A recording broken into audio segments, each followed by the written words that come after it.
Welcome to the First Buck Podcast, where we feature stories about entrepreneurs and the people who support them. Now, let's get started with the show.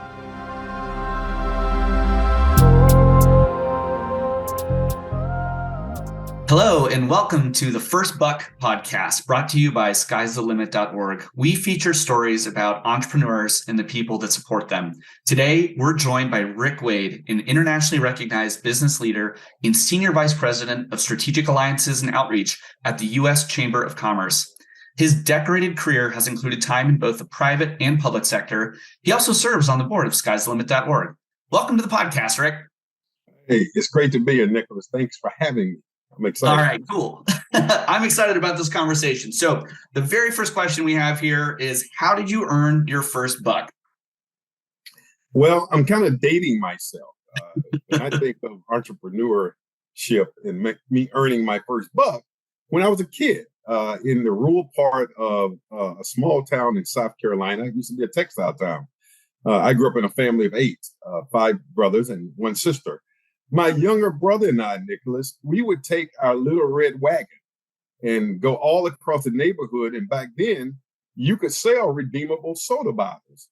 And so we would collect all of the old Coke bottles and Mountain Dew bottles and Pepsi bottles all over the neighborhood and take them to the local 5 and dime store. And we sell them for a nickel, seriously. And I'm like, this is pretty darn cool. But that is how I earned my first buck. By selling old redeemable pop bottles across the community. I love that. So a family business right from the very early ages as a young man. That's a cool story. So what I love about that is it just sort of reminds everybody, like, we all start off as entrepreneurs using the kind of resources and the community we have around us, trying to figure out how to make a first buck. So that's a cool one. All right. So tell us a little bit about your professional career. How did it start? And what were maybe some of the pivotal moments that allowed you to sort of evolve and sort of increase and grow in your responsibility scope? Yeah, I've had a really interesting, I kind of call my professional career sort of a web of a whole lot of different experiences. I grew up again in rural South Carolina, and Nicholas, it was at a time when there was still sort of the vestiges of segregation. And I was first generation to go to college in a family of 8. And I went to college on what was called a Springs Company or Industry Scholarship. In my hometown, the textile industry was the mainstay of our economy. And I was awarded a scholarship to go to the University of South Carolina. For me, that was going to the big city, even though it was only an hour away from my small rural town. And I say that to say because it was there that it kind of became an experiment of sorts for me. I really took education seriously, not because I wanted to or had to, but it really was a necessity. I knew, as my parents had instilled it upon me, that if I wanted a better future and a brighter future than theirs, that education was the key. So I was really involved at the University of South Carolina, more outside the classroom, excelled academically, became involved in the student body and the student council and was an intern at the local state legislature, was an intern in corporate America. And that kind of all inspired me in the rest of my career. My first job out of college, I thought I wanted to go into medical school or dental school. So I majored in biology and chemistry. Haven't used it much at all in my life, except I don't think I knew that. Yeah, when I worked for a pharmaceutical company later on in my career. But my first job out of undergraduate, to be honest, was I was an admissions officer, admissions counselor, and traveled all across the country recruiting students at the University of South Carolina. And that in itself exposed me to a whole life outside of South Carolina. From that, it's been a really interesting weaving. I worked for the South Carolina House of Representatives. I was chief of staff for the lieutenant governor of the state of South Carolina. Was a vice president of Blue Cross Blue Shield there in South Carolina. And one day I decided that I wanted to run for office.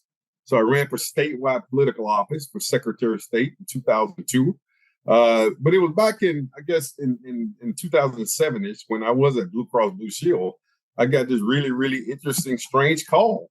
The phone rang. I was at my desk working hard as a corporate executive does.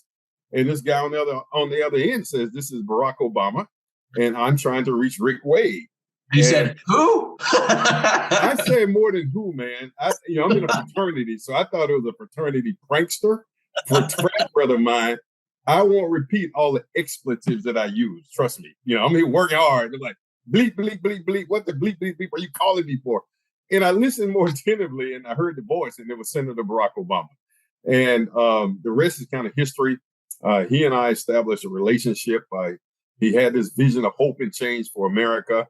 I drank the Kool-Aid early. I believed in it, and actually resigned from Blue Cross Blue Shield, and was one of the early architects of then President Obama's first campaign, moved to Washington, D.C., and ultimately to Chicago, where I campaigned office. And on the day of inauguration, we did not have a Secretary of Commerce. And I was asked to go hold down the fort at the United States Department of Commerce. It's one of the best experiences I've ever had. Got totally immersed in international trade and doing all kinds of things on behalf of business and industry and entrepreneurship. Did that for several years. Then I started my own firm called the Wade Group, primarily advising foreign investors and business people on how to do business in the United States. And fast forward in 2016, I was in Philadelphia and, at the Democratic Convention, of which I was a DNC member. And one night, a few of us just didn't want to go to hear any more speeches, Nicholas. And we walked downtown Philadelphia and we see this marquee sign that says U.S. Chamber of Commerce reception. And we crashed the party. And I met this wonderful woman named Suzanne Clark, who happened to be executive vice president of the world's largest business organization, the United States Chamber of Commerce.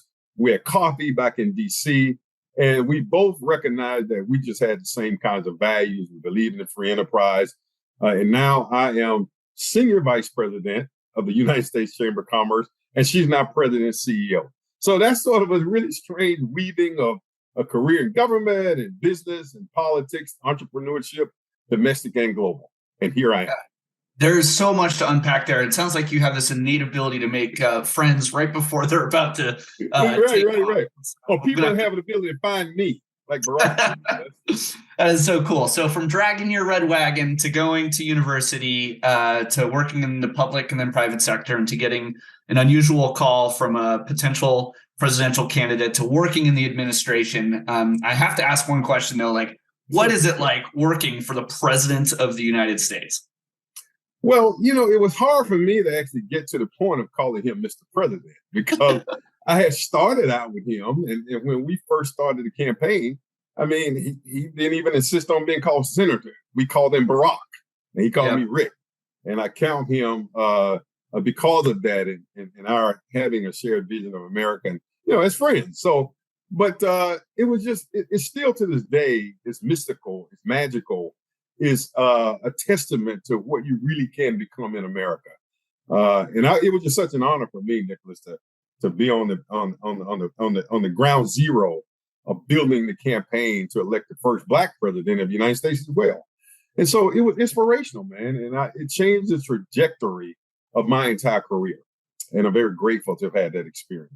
And not to mention that he has to have been the coolest president ever in the United States of America. I mean, I think it's pretty clear. He was a baller. He played basketball, and he schooled me on a couple of occasions. So I'm a living witness that he really is a good ball player. And it was just an amazing experience. Just a great, great leader who I think we've not seen the end of his contributions to America and the world. I love that sort of, reminder of what the American dream sort of means. And it's sort of like this achieving your potential. And so earlier we talked about how you earned your first buck. I think it might be helpful to our listeners to talk a little bit about how at maybe one or two different points in your career, you had to make a big decision about investing money to get a return on that investment in maybe a business decision or in recruiting or hiring someone. So talk to us a little bit about how you got more comfortable basically taking risk in a business context. Yeah, risk is important. And I will tell you, I have become less risk averse today than I was many, many years ago. But even, I tell a story of how, my first buck I earned, selling redeemable pop bottles. Well, I invested that money back in my education. And that was important to me. I mean, again, we grew up poor. I was first generation. But even after that, I mean, my next job was sweeping floors at a local ice cream shop. But I took that money and invested back in me and my family, and that mattered, right? And I think that's where I learned, the importance of investment and a return. A return is not just all the time, a profit, but a return is also having impact. And in my case, it was impacting my education that ultimately taught me how to save money and raise money to even finance my graduate school education, which was at Harvard University.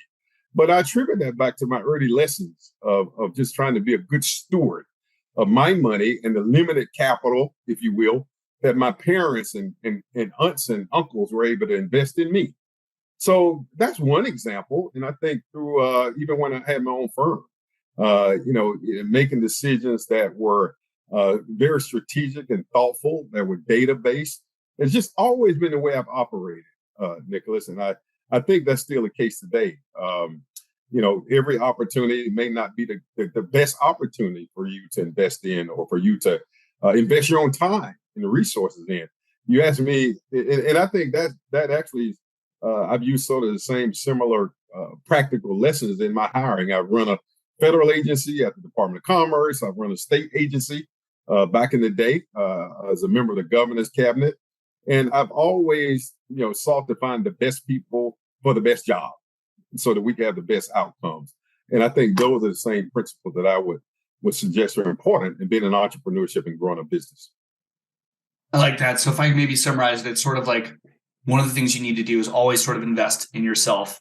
Yes. And that creates these sort of gains over time. I think that's super important for our listeners.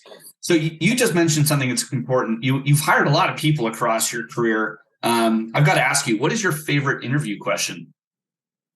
My interview question is actually probably is not as difficult, but it is difficult to most people. It's not about skill set. It's not about education. It's not about what you want to be when you grow up.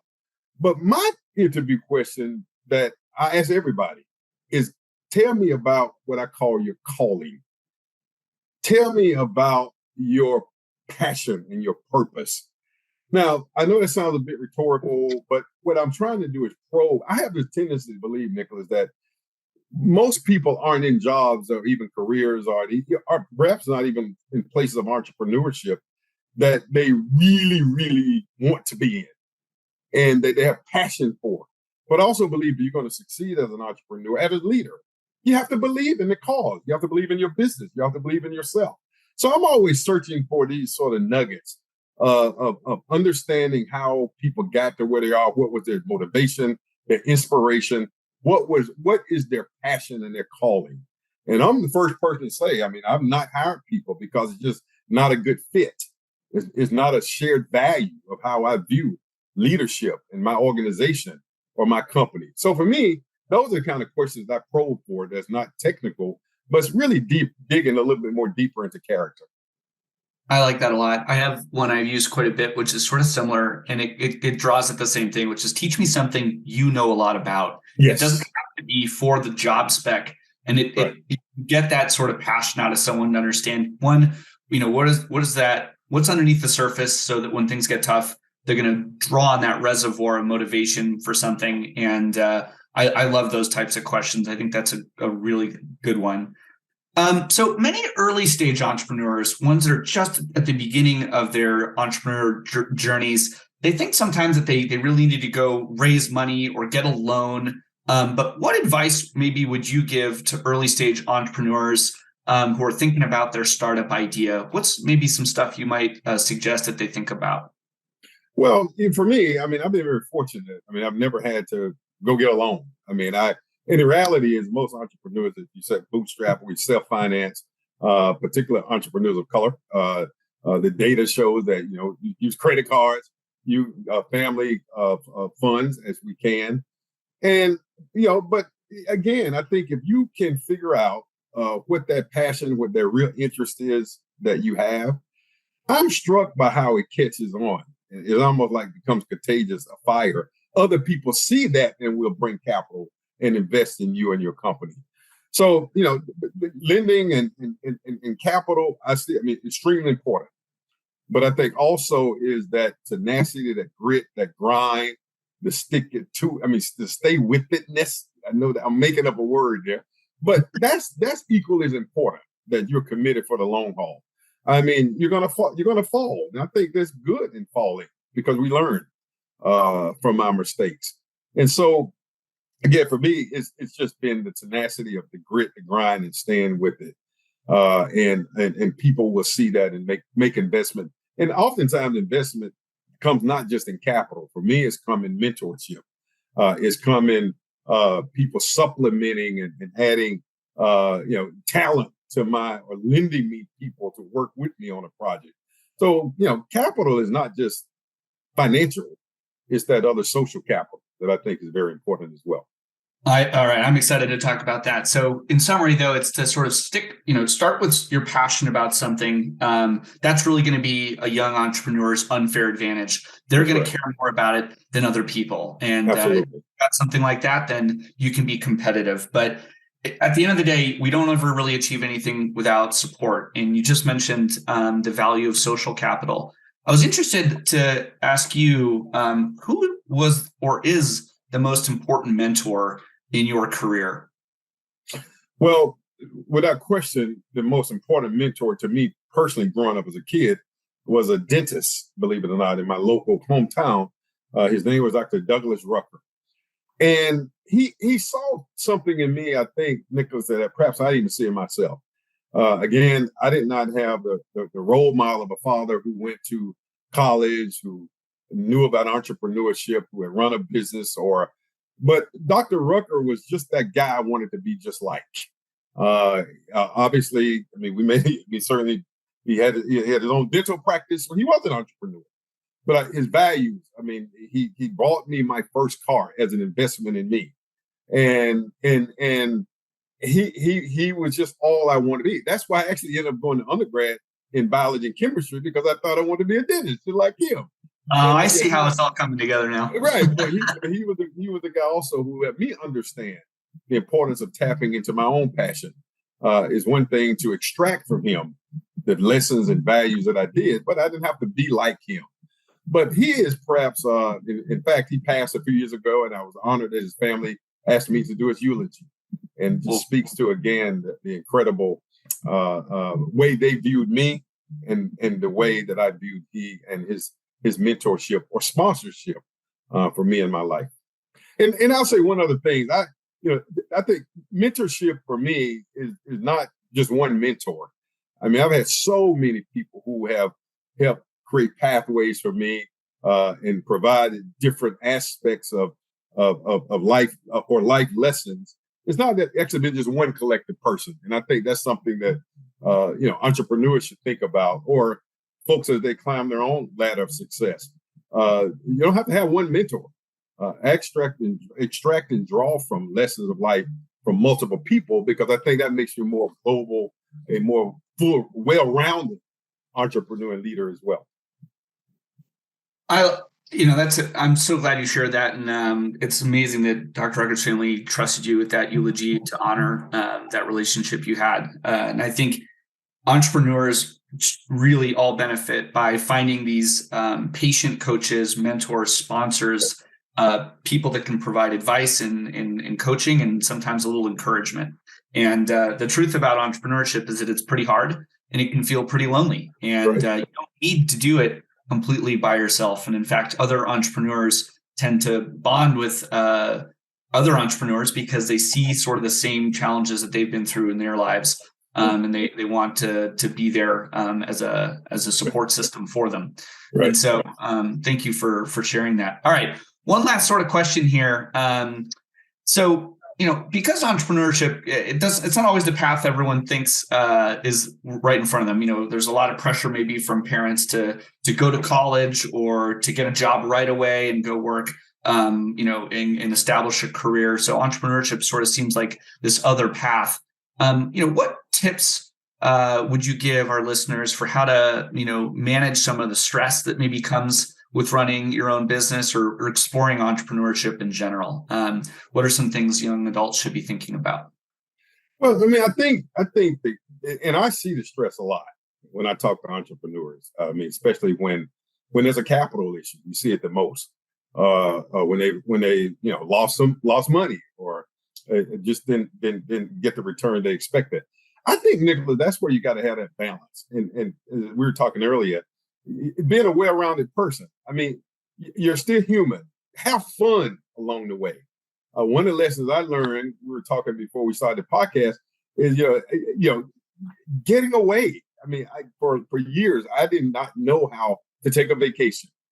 Find a good book to read. I mean, I am that guy also who want to have experiences outside of my own world. I call it, I give speeches sometimes, color outside the box, right? Yeah. I mean, I've traveled all over the world, and from Asia to India to China, all over, and I'm a better person for it. So don't limit your experiences to just one lane.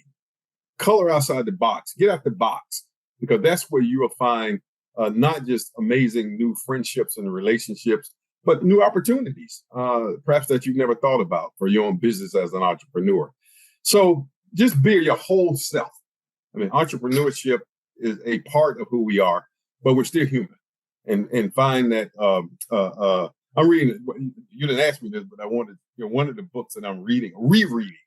I had it on my list to ask, like, what is the book that you're reading right now? But I read. I'm an avid book reader, so there's not too many I haven't read. But one of the interesting book I'm rereading, and if you may not even think its relevance to entrepreneurship or leadership, is a book by Dr. Martin Luther King Jr. called "The Strength to Love." Now, and I, not getting into nuance of why what love has to do with it, but it is about trying to find your purpose. It is about understanding our interconnectedness as a people, as humans, not just here in the United States, but around the world. No man is an island. I mean, and so he talks about this whole interconnectedness. And I hope to think that entrepreneurs, whether it's in technology or whatever business we're in, that we're not only, making profit, I'm a capitalist, but we're also solving problems that affect humankind. And having that fundamental basic thesis that we're all humans and in this thing together is kind of what Dr. King talks about in this whole book, The Strength to Love, the strength to be our brothers and our sisters' keepers. Oh, thank you. Everyone should go read that. And it's like a book about compassion and doing things for fellow man and doing stuff that your community finds useful. Yeah. And if you do that, you're going to be a very successful entrepreneur. And I think an important lesson is to remind yourself to have some fun along the way. I think one of the things you exemplify amazingly, Rick, is this commitment to lifelong learning. Yes. None of us have it all figured out. Even the most advanced role models in the world are still committed to constant self-improvement and in questioning and being curious. And I think those traits you notice in a lot of people trying to solve big problems and also little ones in their lives. And so, Rick, thank you so much for sharing that. I think there's been a huge amount of wisdom and lessons learned that are useful for the community at skyslimit.org. So thanks for sharing that. Skyslimit.org, we connect underrepresented entrepreneurs with volunteer business professionals for free one-on-one mentoring. We also have business guides for all our members, monthly funding opportunities, so you can sign up for free today. And if you like what you heard, please subscribe. Have a great day. Thank you. Thanks for listening to the First Buck Podcast. Don't forget to join the community of underrepresented entrepreneurs and their supporters by signing up at skysthelimit.org. Click subscribe, and we'll see you next time.